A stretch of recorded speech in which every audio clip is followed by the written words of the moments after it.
విచారణ చేపట్టిన హైకోర్టు చట్టాన్ని కోర్టు ఆదేశాలను పదే పదే ధిక్కరించడంపై మండిపడింది. ఇక రాజ్యాంగ స్ఫూర్తితో పనిచేశా అని చెప్పేసి వైపు ఆయన చెప్తా ఉన్నాడు. ఇప్పటికే కోర్టుకు క్షమాపణలు చెప్తూ ఆయన అఫిడవిట్ కూడా చేయడం జరిగింది. అయితే విషయం ఏంటంటే నిజంగా ఆ మధ్యలో ఎప్పుడు హైడ్రా కమిషనర్గా ఆయన నియమించిన తర్వాత ఎంతోమంది నిరుపేదలు, మహిళలు, ముసలి వాళ్ళు, పెద్ద పెద్ద వాళ్ళు, చిన్న చిన్న పిల్లలు కట్టుబట్టలతో వాళ్ళు రోడ్డు మీద పడడం జరిగింది. మనందరం కూడా చూసినాం వాళ్ళ ఆర్తనాదాలు. వాళ్ళని ఇంట్లో ఉండగానే కనీసం వాళ్ళ ఇంట్లో ఉన్నటువంటి సామాన్లను కూడా బయటికి పెట్టకుండా ఉన్న ఫలంగా మొత్తం కూల్చేసినటువంటి ఆ సంగతి మనకు తెలిసిందే. వాళ్ళ ఆర్తనాదాల, చిన్న పసిపిల్లల కష్టాలు, వాళ్ళ పాపం చదువుకునే పిల్లల బ్యాగులు, పుస్తకాలు, వాళ్ళ పలకలు పట్టుకొని బయట కూర్చున్న పరిస్థితి, చిన్నపిల్లలు, బాలింతలు రోడ్డు పైన కూర్చొని ఆ చిన్నపిల్లలకు వాళ్ళు పాలు తాగిపోయడము, ముసలి వాళ్ళు రోడ్డు పక్కనే పడుకోవడము, అంటే కట్టుబట్టలతో వాళ్ళు పంపించినటువంటి విషయం. అప్పుడు ఆర్తనాదాలు మనం చూసినాం. చాలామంది చాలా రకాలుగా అప్పుడు శాపాలు కూడా పెట్టారు. మనం ఇప్పుడు రంగనాథ్ గారిని మనం ఏం తప్పు పట్టట్లేదు. ఆయన ఒక మంచి లీడర్, ఒక మంచి officer, dynamic officer, dare and dashing officer, తప్పు పట్టట్లేదు. కానీ ఆ టైంలో మరి ఎక్కడ మిస్టేక్ జరిగిందో కానీ పాపం చాలామంది ఇంట్లో ఉండగా, సరే అది కబ్జా చేసిందే కావచ్చు, ప్రభుత్వ భూములనే వాళ్ళు కట్టుకున్నారు కావచ్చు, ఉన్నారు కావచ్చు, ఏదో చిన్న గుడిసె వేసుకొని, వాళ్ళైతే మొత్తం ఆక్రమించుకోలేదు కదా, మాదని చెప్పలే కదా. కొంచెం టైం ఇచ్చి వాళ్ళకి అది చేస్తే అయిపోదు. రైట్, ఉండగానే పోయి వాళ్ళ పీక్కి పారేస్తే వాళ్ళ ఏడుపులు, వాళ్ళ కథ మామూలు విషయం కాదు. అది చాలామంది శాపాలు పెట్టిర్రు అప్పుడు. ఇప్పుడు గవర్నమెంట్ పైన, అదేవిధంగా రంగనాథ్ గారి పైన, హైడ్రా పైన చాలా విమర్శలు చేశారు. అటు ప్రతిపక్షాలు కూడా చాలా రకంగా ఆరోపించింది. పెద్ద పెద్ద కోట్లలో, వేల కోట్లలో ఉన్నవాళ్ళు, బలిసిన వాళ్ళు ఏమో చెరువుల మీద ఇల్లు కడితే వాళ్ళ దగ్గర పోయి నోటీసులు ఇయ్యరు, వాళ్ళ ఇల్లు ఓటరు. కానీ ఉట్టుట్టి ఏదో బలహీనుల దగ్గర పోయి మీ ప్రతాపం చూపిస్తారని చెప్పేసి చాలామంది కూడా అన్నారు. ఎట్టకేలకు హైకోర్టు సీరియస్ అయింది. రంగనాథ్ను తప్పించండి, రంగనాథ్ అనర్హుడు, ఆయన పనికిరాడు, ఆయన తీసేయండి అని చెప్పి చెప్పడం జరిగింది. అయితే కోర్టు ఉల్లంఘనలు ఆయన పట్టించుకోకుండా కొన్ని కూల్చివేతలు చేసిండట. మరి ఎందుకు చేసిండో అది ఆయనే చేసిండా, మరి కోర్టు అంటే రెస్పెక్ట్ లేకుండా చేసిండా, లేకపోతే ఆయన ఏదైతే అంటున్నాడో రాజ్యాంగ పరంగానే చేసిండని చెప్పి చెప్తారు. మరి ఆ రకంగా వెళ్ళిండా తెలియదు. కానీ అంటే కొంతమంది అందరూ కలిసి అందులో, అంటే కొంతమంది బాధితులు అందులో న్యాయం ఉండి, నిజాయితీ ఉండి వాళ్ళు శాపాలు పెడితే అది తగులుతాయి అంటారు. అది ఇక్కడ నిజమైంది నన్ను అడిగితే. చాలామంది ఏడ్చారు పాపం బయటకు వచ్చి అప్పుడు. ఆ టైంలో ఎవరిని ఏమనాలో అర్థం కాని పరిస్థితి. సో ఆ శాపం అయితే తాకిందని చెప్పుకోవాలి ఈ విషయంలో రంగనాథ్ గారికి. పెద్దిని కాపాడండి, ఏం చేస్తారో తెలియదు, యశోదలో వైద్యులతో కేసీఆర్. సో ఎట్టకేలకు నిన్న మాజీ ముఖ్యమంత్రి కేసీఆర్ గారు నిన్న బయటికి రావడం జరిగింది. బయటకు వచ్చి పెద్ది సుదర్శన్ రెడ్డి కోసం రావడం జరిగింది. యశోద హాస్పిటల్లో వెళ్ళి ఆ డాక్టర్తో మాట్లాడారు.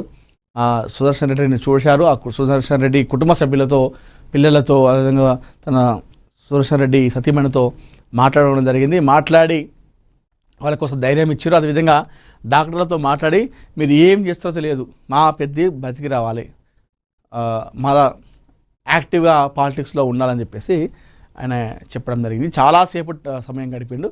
అయితే కేసీఆర్ వస్తాడా రాడా అని చెప్పి చాలామంది అనుకున్నారు. కొంతమంది రాడు, ఎందుకు వస్తాడు, మధ్యకాలంలో పార్టీ గురించి పట్టించుకోవట్లేదు, ఆయన ఎందుకు వస్తాడులే అని చెప్పేసి ఆయన. మరికొంతమంది అయితే తన మనవాడుకి మొన్న ఒకటి దెబ్బ తాకింది కదా, ఏజీ హాస్పిటల్ పోయి పరామర్శించాడు. వాళ్ళ కుటుంబ సభ్యుడు కాబట్టి, వాళ్ళ మనవడు కాబట్టి బయటకు వచ్చిండు, అదే మామూలు వేరే అయితే వస్తాడని చెప్పేసి అన్నారు. అయితే వాడన్నిటికీ చెక్ పెడుతూ నిన్న కేసీఆర్ గారు పెద్దిని చూడడానికి హాస్పిటల్కి రావడం జరిగింది. ఉండి అక్కడ చాలాసేపు మాట్లాడి డాక్టర్లతో ఏమని చేయండి, మావాడు బయటికి రావాలి, మంచి యాక్టివ్గా ఉండాలని చెప్పేసి చెప్పడం జరిగింది. తెలంగాణ జాగృతి అధ్యక్షురాలిగా మాధవి. కల్వకుంట్ల కవిత సంచలన నిర్ణయం. తెలంగాణ సాంస్కృతిక చైతన్యానికి ప్రతీకగా నిలిచిన తెలంగాణ జాగృతికి కొత్త అధ్యక్షురాలు నియమితులయ్యారు. గత 2 దశాబ్దాలుగా సంస్థను ముందుండి నడిపించిన కల్వకుంట్ల కవిత ఇకపై ఫౌండర్ చైర్పర్సన్గా మాత్రమే కొనసాగుతున్నారు.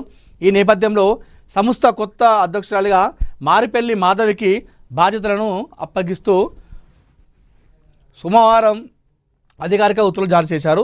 ఈ నియామకం వెంటనే అమల్లోకి వస్తుందని స్పష్టం చేసిన కవిత సంస్థ ప్రయాణంలో ఇది ఒక సరికొత్త అధ్యాయమని పేర్కొన్నారు. భవిష్యత్తులో తెలంగాణ ఆత్మగౌరవం సాంస్కృతిక కార్యక్రమంలో ఈ అధ్యక్షురాలుగా మాధవి ఎన్నికైందట. అయితే కవిత తెలంగాణలో అటు కేసీఆర్ కూతురుగా వచ్చినప్పటికి కూడా తనకంటూ ఒక ప్రత్యేక స్థానాన్ని ఏర్పరచుకుందంటే అది తెలంగాణ జాగృతి వల్లనే. ఆ తెలంగాణ జాగృతితోనే కవిత తెలంగాణ ప్రజల్లోకి ఇంకెక్కువ బలంగా వెళ్ళగలిగింది. ఉద్యమం సమయంలో కావచ్చు, తెలంగాణ వచ్చిన తర్వాత ఎప్పుడు కావచ్చు, ఉద్యమ సమయంలో ఈ తెలంగాణ జాగృతి అనేది చాలా బలంగా పనిచేసింది. అంటే మహిళల్లో చైతన్యం తీసుకురావడం, తెలంగాణ ఉద్యమం పోరాటం చేసే విషయంలో కావచ్చు, అటు వాళ్ళు చేసేటువంటి కార్యక్రమాలు, ముఖ్యంగా మన తెలంగాణ సంస్కృతులకు, మన బతుకమ్మ, మన ఆటలు, మన పాటలు, ఈ విషయంలో తెలంగాణ జాగృతి చాలా ఇంపాక్ట్ చూపించింది తెలంగాణలో. సో అటు కేసీఆర్ కూతురుగా వచ్చినప్పటికి కూడా కవిత తనకంటూ ఒక ప్రత్యేక స్థానాన్ని తెలంగాణలో గుర్తింపు తెచ్చుకుందంటే అది తెలంగాణ జాగృతి అన్నటువంటి దాంతో. సో ఈ మధ్యకాలంలో తను ఒక పార్టీ పెట్టింది, టీఆర్ఎస్ అని చెప్పేసి. అందులో భాగంగానే తెలంగాణ జాగృతి బాధ్యతలను మాధవికి అప్పచెప్పింది. సో తను ఆ ఫౌండేషన్కి చైర్పర్సన్గానే కొనసాగుతాను, కానీ నేను అధ్యక్షురాలుగా ఉండను అని చెప్పేసి చెప్పడం జరిగింది. వెంటనే ఉత్తర్వులు జారీ చేసింది. ఆల్రెడీ ఆమె నియామకం కూడా అయిపోయిందని చెప్పేసి చెప్పింది. ఇక్కడ నుండి తెలంగాణ జాగృతి అధ్యక్షురాలు కల్వకుంట్ల కవిత కాదు, తెలంగాణ జాగృతి అధ్యక్షురాలు మాధవి అని చెప్పేసి మనం పిలుచుకోవాల్సి వస్తుంది. అయితే ఈ తెలంగాణ జాగృతి తన రాజకీయ ఎదుగుదల కావచ్చు, తెలంగాణలో తనకంటే ఒక స్థానాన్ని సంపాదించింది తెలంగాణ జాగృతి కాబట్టి సో తను ఈ నిర్ణయం సంచలన నిర్ణయం అని చెప్పుకోవాలి. మరి మాధవికి ఎందుకు ఇచ్చింది అన్నది తెలియాలి. అంటే ఆమె గతంలో తన స్నేహితురాలా లేదంటే జాగృతిలో కీలక సభ్యురాలుగా ఉందా అన్నది మనకు తెలియదు. కానీ సో మొత్తానికైతే ఇప్పుడు మాధవికి ఇవ్వడంతో ఎవరు ఈ మాధవి అని చెప్పేసి చాలామంది కూడా చెప్పుకుంటూ ఉన్నారు.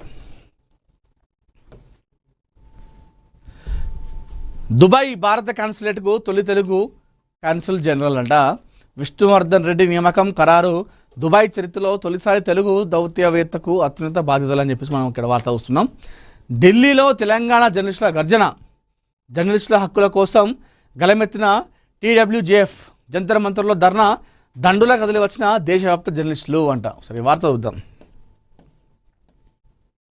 టీడబ్ల్యూజే జంతర్ మంతర్ వద్ద ధర్నా దిగింది.